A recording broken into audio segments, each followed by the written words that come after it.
많은 성인들은 이렇게 우리가 동일한 일상생활에서의 그러한 그 사건과 사고를 만나지만 여전히 그에게 있어서는 고요한 마음을 품고 있다. 그렇게 이제 볼 수가 있는 거죠. 그래서 우리는 굉장히 우리의 인지 체계를 어떻게 만들어내는가 이게 중요합니다. 그래서 저는 이제는 우리의 인지 체계가 물리학적, 생물학적, 물리학적 세계에서 이해심리학으로 해석이 필요한데, 이는 MC 스퀘어라는 것은 아인슈타인의 공식입니다. E라고 해서 모든 에너지를 말하죠. 모든 에너지. 이 에너지는 우리의 의식도 있고, 감정도 있고, 마음도 있고, 생각도 있고, 정신성, 모든 걸 다 인지에서 만들어내는 모든 작동 방식의 내용물들이 다 이 에너지를 말합니다. 그리고 M은 뭐냐? 질량이죠. 질량은 우리 몸이라고 하는 공간성을 말하죠. C 스퀘어는 이거는 빛의 속도입니다. 빛의 속도. 그러니까 속도라고 하는 것은 뭐예요? 우리의 의식의 흐름을 말하기도 하고, 또 지각의 흐름, 스피드를 말합니다. 그러니까 이 C의 속도가 빠르면 빠를수록 우리의 지각 능력이나 상황 판단하는 능력, 형광등이 아니라 백열전등 불 들어올 때 과연 형광등 같아, 저는 굉장히 샤프해, 이런 말 할 때도 속도가, 지각 능력이 빠른 사람들이 있죠. 이런 것들이 전부 C라고 하는 것은 빛의 속도, 의식의 흐름, 시간의 흐름, 지각의 속도를 말하기도 합니다. 이렇게 사실의 체계인데, 저는 이것을 이해심리학적으로 해석하자면, 곱하기라고 하는 것은 어떻게 보면 관계 맺음, 교집, 사건, 결합, 동시성, 또는 상주, 상립, 이렇게 시간과 공간이 서로 상호 침투가 되어지고 확장이 되어지는 관계 맺음의 방식이 바로 곱하기라고 하는 그런 공식으로 우리가 생각해 볼 수 있지 않을까. 그 다음에 나누기라고 하는 내면화의 과정이다. 내면화라고 하는 것은 타자를 내 안으로 수용하고 초대하고 또 내 자신을 끊임없이 비우는 나누기라는 건 내 자신을 덜어내는 거죠. 루트나 나누기나 이런 것들이 뭡니까? 내 자신을 끊임없이 무화시키는 그런 어떤 의미가 나누기의 어떤 의미가 아닌가 이런 생각이 듭니다. 그 다음에 루트, 이건 덜어내는 것, 마음을 가난하게 함, 내려놓음, 이런 것, 죽음 가운데 살아가는 것, 이런 것들이 하나의 어떤 루트죠. 그래서 이거를 C는 M, E, 루트, 이런 여러 형태로 우리가 만들어낼 수가 있겠죠. 그래서 단순히 우주공학적인 이건 아인슈타인의 4차원적인 에너지의 어떤 작동 방식을 이야기하지만, 엄밀히 말하면 이것은 우리의 의식세계, 인지체계에서도 우리의 마음이나 의식이나 정신성도 동일하게 곱하기, 나누기, 루트라고 하는 공식 속에서 그것이 작동되어진다는 생각이 듭니다. 실제로 아인슈타인하고 칼 구스타프 융하고는 굉장히 막역한 사이였어요. 막역한 사이였고, 단순히 아인슈타인의 이러한 상대성 이론의 발견이 또는 이론 나오기까지는 융과의 정신성 세계, 의식성 세계하고 많은 교감과 토론 속에서 이게 나왔거든요. 그러니까 사실의 체계는 사실의 체계로 구성되어지는 것이 아니라 우리의 신화, 우리의 상상력, 우리의 정신성, 우리의 어떤 그 너머의 원형 의식과 같은 어떤 무의식적인 체계 속에서 어떻게 보면 이런 사실의 공식화도 나올 수 있지 않을까. 저는 가치 세계와 사실 세계가 분리가 되어 있는 것이 아니라 서로가 교직이 되어지는 관계라는 생각이 듭니다. 자, 그런 의미에서 저는 우리는 지금까지 인지 체계를 도식을 통해서 왜 감정을 말하는가. 이 강좌는 우리가 바로 죽음학 기획 시리즈로 만들어내고, 정작 우리는 한 사람이 인종기에 맞춰서 또 한계 상황에 맞춰서 또 상실에 우리가 지냈을 때 그 감정을 우리가 어떻게 하면은 조절하고 제어하고 검색하고 반성하고 그 감정에 동일시하는 가장 인지체의 낮은 단계 인지체계가 아니라 가장 우지 인지체계, 내 자신을 증증자증분의 절대 정신 속에서 내 자신의 인지체계를 도식체계를 만들어낸다면 우리는 한계 상황 앞에, 죽음과 상실 앞에 처해 있는 우리 자신의 삶이 조금은 더 이상 내가 감정에 동일시하는 것이 아니라 감정을 제어하고 장악해서 의미 있는 그러한 어떤 감정을 만들어낼 수 있지 않나 생각해서 우리가 이 주제를 만들게 된 것입니다. 그래서 우리는 지금까지 이 생리심리학에서 이해심리학으로 가야 된다. 예를 들어서 여기 있는 이 몇 가지 문구는 김현경의 그 이별 연습인가 그 책에 나와 있는 문구를 제가 이렇게 가져왔습니다. 예를 들어서 김현경의 구석구석 안 아픈 데가 없었지. 이 문구는 외상의 생리학, 외상이 지니고 있는 생리에서 나타나는 반응으로 볼 수가 있겠다. 네, 바람 부는 저녁마다 나는 혼자였다. 어찌 보면은 외상의 한계 상황에서 이미지에 사로잡혀 있는 내 자신이 누구인지 모르고 그냥 이미지에 왔다 갔다 하는 바람 부는 저녁마다 혼자 나웃기는 그 자신의 모습. 또는 내 몸이 도무지 말을 듣지 않아.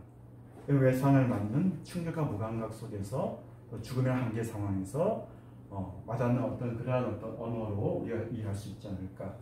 또는 본인의 가슴에 옛사랑을 가두고 사랑하는 사람이 떠났을 때 내 자신은 진짜 내면 우울이라고 하는 가장 밑바닥까지 내 자신을 밀어놓고 감추는 자상실과 밀접한 관심이 있다는 생각이 듭니다. 내 안에 내가 너무도 많아. 어떻게 보면은 한계 상황 앞에, 죽음과 상실 앞에 우리 분열과 많은 절망 속에서 나타나는 생리학적 현상이 내 안에 내가 너무도 많아. 그리고 서성됨과 동경은 내가 다니는 곳은 바다였다. 또 우울은 고독할 때면 별의 문자를 배웠지. 그리고 재조직화는 고도운 마음 어디에 둬야 할까. 2차 상실은 나 멀리 떠나와 길에서 이미 떠나간 것들과 작별하는 법을 배웠지. 물론 이제 서로가 소통이 되어집니다. 서로 소통이 되어지고 이런 생리심리학적인 이런 물리학적 관점 또 생리심리학적 관점을 이해심리학으로 우리가 전환이 되어진다면 우리는 그 존재와 말하는 언어에 매여 있는 것이 아니라 언어를 넘어서 있는 그 너머의 이해 지평까지 우리가 확장할 수 있는 그 너머에서 그 존재의 문제를 우리가 놓치지 않고 이해할 수 있지 않을까 생각이 듭니다. 그래서 이렇게 우리는 이제 한계 상황 앞에 상실과 죽음에서 맞이하는 감정의 변화를 한번 보고자 합니다. 요거는 엘리자베스 큐블러-로스의 많은 사람들이 한계 상황, 죽음과 상실에서 맞이하는 보편적인 사람들의 심리적 전변을 5개의 단계로 나눕니다. 처음에는 자신의 죽음, 왜 내가 죽어야 돼? 왜 하필이면 나야? 저렇게 나쁜 짓 하는 놈은 살아있고 이렇게 열심히 신앙생활도 하고 열심히 가정을 위해서 내가 헌신하는 나, 왜 하필 나야? 하고 그 죽음이나 상실을 부정한다는 겁니다. 부정하고 거부하는 이 단계가 처음 와닿는다는 거죠. 예를 들어 갑자기 의사로부터 암 통보를 6개월 미만의 시한 선고를 받게 되어지면 이런 부정거, 왜 하필이면 나야? 이런 생각을 한다는 거죠. 그 다음에 이것이 지나면 분노로 전환해가 된답니다. 분노로 전환해가 되어지고, 또 타협은 내가 이제 신앙생활 제대로 못해서 그런가, 아니면은 내가 와이프를 괴롭혀서 그런가, 아들을 괴롭혀서 그런가, 자신의 이런 암이 가져온 또는 이런 상실이 가져온 죽음이 가져온 원인을 자신 삶에서 성찰이라 하는 단계가 바로 타협 단계입니다. 이 타협 단계라는 것은 박인을 하죠. 하나님, 내가 다시는 그러지 않을 테니 이 병을 없애주세요, 치료해주세요. 이렇게 하는 신과 자신의 관계, 또 반성을 하는 단계가 바로 타협이라는 단계입니다. 그러나 아무리 타협을 해도 6개월이 지나면 더 이상 살 수 없다고 하는 심리적 타국 단계로 올라가게 되죠. 내려가게 됩니다. 그때 우리는 포기, 우울, 절망이 되어지고, 그리고 어쩔 수 없이 죽음을 수용하게 되어지는 이런 단계. 근데 엘리자베스 큐블러-로스의 이 단계는 이해의 단계가 아니라 모든 생리 생리심리학적인 수동적인 수용을 말해요. 어쩔 수 없이 거부하고 분노하고 타협하고 포기하고 어쩔 수 없이 죽음에 밀려서 죽음을 맞이하는 단계를 수용이라고 이야기한 것 같습니다. 이렇게 마치 우리 모든 사람들이 이게 평면으로 이런 국면으로 맞이하는 것이 맞이하는 것처럼 보일 수가 착각을 하게 되어지죠. 근데 저는 이거를 다른 관점에서 이렇게 해석을 했습니다. 이것도 이 감정도 우리는 공간성과 시간성으로 저는 환원을 해서 해석을 했어요. 그러니까 이 시간성은 우리가 죽음 앞에 홀로선 그 사람들의 심적 태도는 시간에 따라서 처음 거부하고 타협하고 포기, 좌절, 설망, 수용하고 인정의 순간으로 이 X축은 시간성을 말하고요. 위에는 공간의 확장성이라고 얘기했습니다. 그러니까 감정이 처음 이 분노의 감정이 거부할 때 거부 생리심리학에서는 이 거부라고 하는 태도에서는 분노가 제일 높아요. 분노가 제일 높거든요. 근데 분노가 우리가 놓치지 말아야 할 것은 분노를 표출해서 분노가 앵거라고 하는 분노의 감정만 있는 것이 아니라 분노 안에는 밑에 여기 불안, 초조, 두려움이 그 다음 단계가 있고 그 다음에 기대, 희망도 있고요. 우울, 슬픔, 그 다음에 죄책감, 부끄러움, 그 다음에 기쁨, 즐거움. 기쁨, 즐거움이 있을 리가 없죠. 근데도 잠재 가능성 그대로 남아있다는 겁니다. 그 맨 밑에는 여기 있는 건 환희의 감정을 말합니다. 그러니까 우리는 분노라는 감정을 거부할 때 분노가 제일 높지만 분노가 분노로 구성된 것만이 아니라 다양한 감정들이 같이 착종이 되어 있다. 그리고 시간이 지남에 따라서 분노는 쭉 내려오면서 다른 감정들이 수면에 잠재되어 있는 감정들이 올라오기 시작한다는 거죠. 그래서 이 타협 단계에서 무엇이 가장 높습니까? 바로 불안, 초조, 두려움이 제일 오히려 타협 단계에서 불안, 초조가 제일 높아요. 그 다음에 이 단계는 어디니? 우울과 슬픔 단계는 포기와 좌절의 단계가 제일 높을 때고요. 그 다음에 죄책감, 부끄러움도 이때가 제일 이제 그 다음 단계로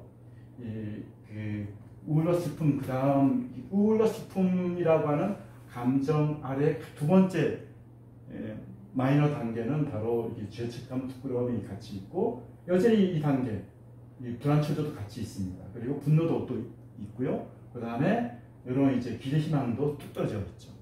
그래서 하나의 메인 감정 안에는 메인 감정만 있는 것이 아니라 이 메인 감정 안에는 여러 가지 감정의 변화가 시간의 지남에 따라서 계속 변주를 일으켜가면서 메인 감정이 서브 감정이 되고 서브 감정이 다 메인 감정하고 시간의 지남에 따라서 여러 변주를 한다.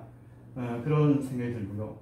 근데 이해 심리학에서 보면 어떤 사람은 분노를 일으킬 수 있지만 누가 다 분노를 일으키는 게 아니라 어떤 사람은 처음부터 이렇게 그 불안, 초조를 먼저 느끼는 사람이 있어요.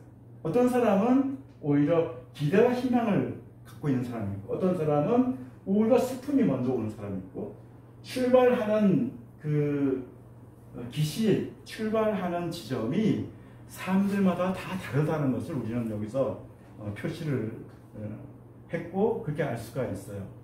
첫 번째 감정은 분노 안에 우리가 염두에 둘 것은 분노 안에 여러 감정이 포함이 되어 있다. 그리고 감정의 시작이 태도에 따라서 다양하게 출발할 수가 있다.